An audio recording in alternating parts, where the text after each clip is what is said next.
I will go ahead and download Kali Linux and demonstrate the installation procedure as well within a virtual environment. So first off, go ahead and open up your browser, type in Kali Linux, press enter, navigate over to their website. So it's www.kali.org. It's HTTPS, don't forget to check that. Go ahead and navigate over to downloads. Let me just go ahead and zoom in here.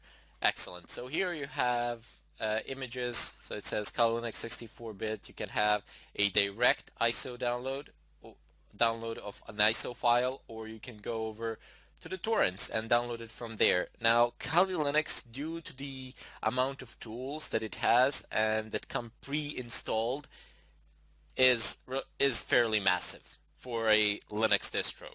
I mean, it's 3 gigabytes, which is huge. Yeah, that the download of 3 gigabytes, it's not just gonna fly like that. Well, maybe it will. I don't know what sort of a connection do you have, but for the sake of this tutorial, I have downloaded it prior to this, so we don't have to go over through that procedure here of basically waiting for the download itself to happen. Or what you want to do, in case you didn't do it, you can just go ahead and click on ISO, click here save, click OK, and the download procedure will begin. It will be displayed here in the upper right corner.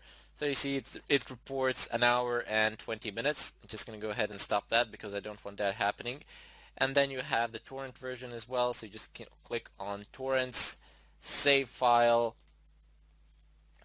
open up what is displayed here, and it should open up transmission at some point of time. It's a bit late. Let me just go ahead and try that again. Yep, there we go. So it has a few files marked here. You can just go ahead and click open, and it's gonna start the download process. This might be a bit of a faster option depending on the status of seeders, but it's really up to you. You can't really go wrong, especially if you have a faster internet connection. It will not matter that much to you. Let me just go ahead and close the browser. Now I need to go ahead and navigate over to my start menu and type in VirtualBox, and as soon as you start typing, it gives you a list of options. So just go ahead and pick this one. You might want to pin it to a taskbar or something like that, like I have pinned it to my left panel. Open up VirtualBox. Excellent. So I have a few machines set up here. You can see I have like 1, 2, 3, 4, 5.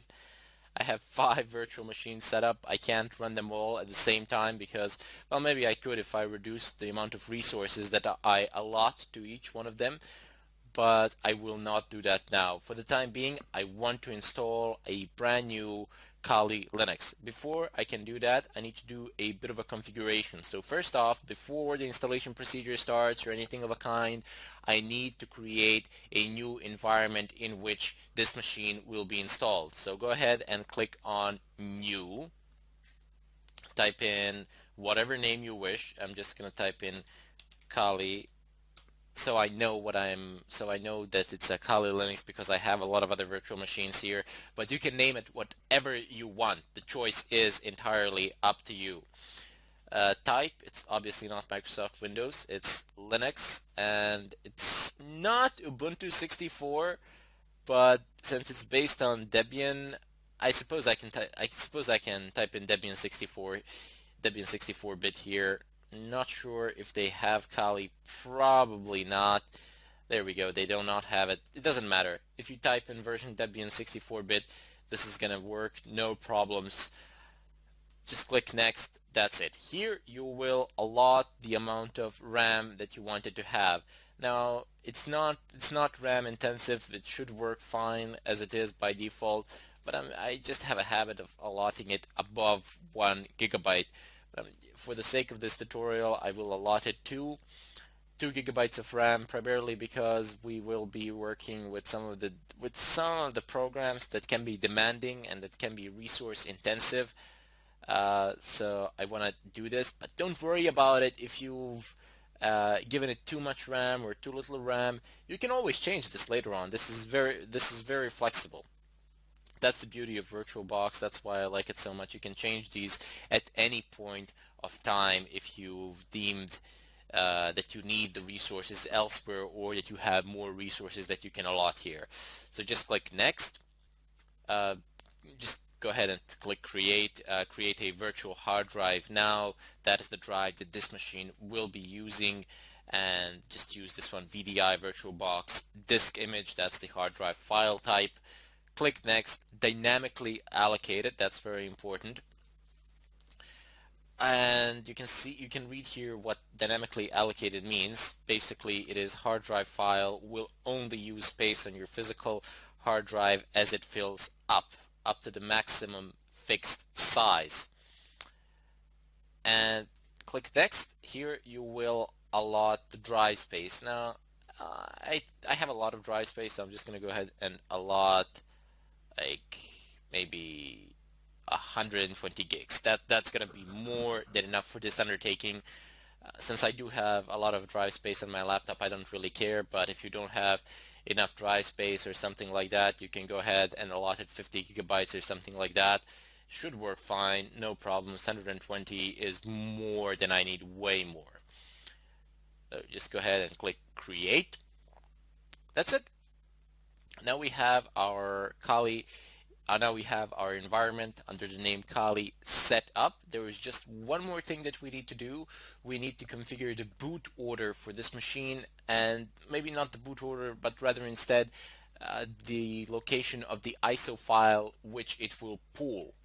So go ahead and right click on it, settings, display storage, click on storage, click on empty. There's this disk icon here. It's when you click on it, it says choose a virtual CD disk file. So I have a few here, but none of these are what I actually need. If you have something in your CD-ROM drive, you can just go ahead and click here, and it's going to pull an image from a CD. But that's not really the case here. We have an ISO file that we want to use, so just go ahead and open it up. Click on Home, and I have it in my downloads folder. It should be around here somewhere. Yep, there we go. Kali Linux 109A AMD 64.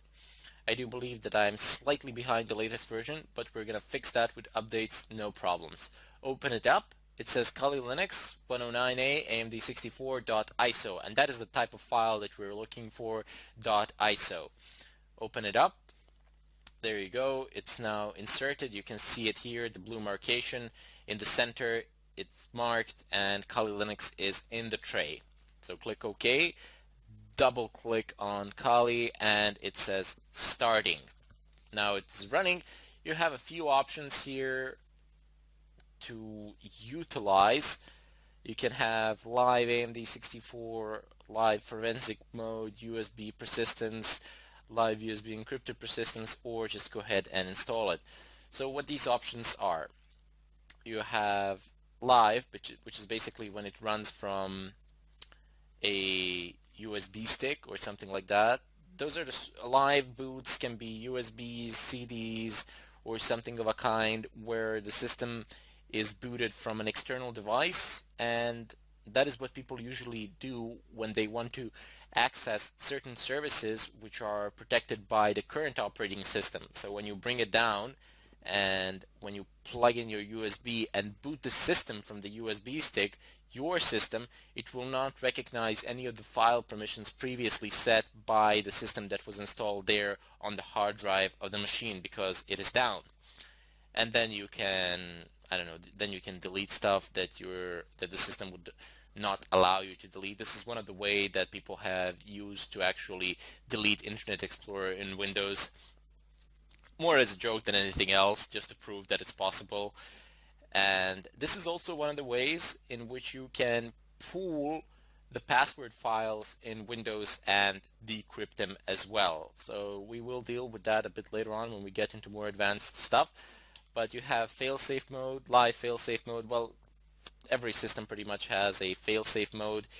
Today, it's basic boot, and it just loads the basic things, and this is practically guaranteed to boot every time you boot into failsafe mode, unless you've messed something up that is in a very, very, very, very serious way. Failsafe mode will boot almost always.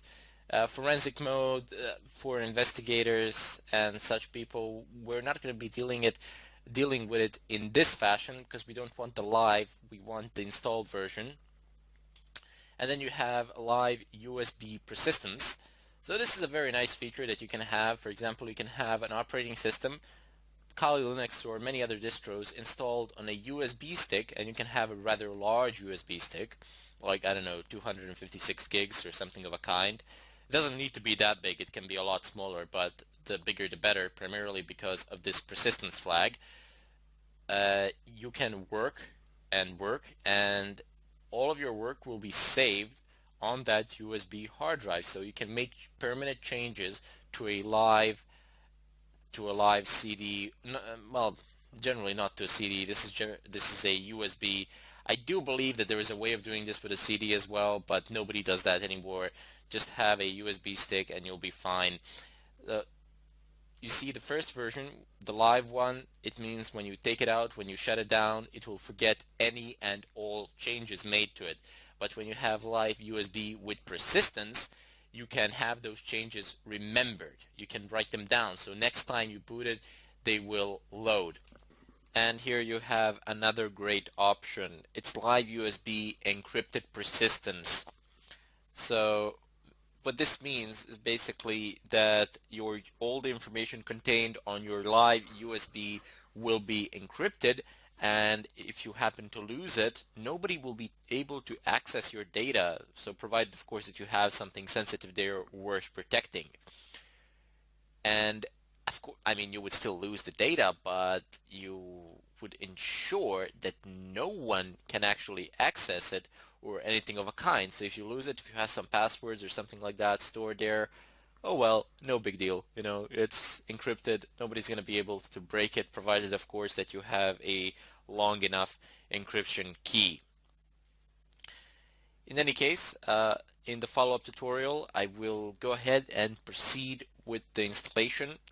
Notice that we will need to install a few more things because look at this, I'm resizing the screen now, and once I go past a certain size, I can no longer increase the size of my screen, of my virtual screen. Rather, instead, I'm just increasing its edges. And that is because we need something called guest additions for VirtualBox. Guest additions enable full screen displays of virtual machines. But more of that to come in the next tutorial, and I hope I'll see you all there.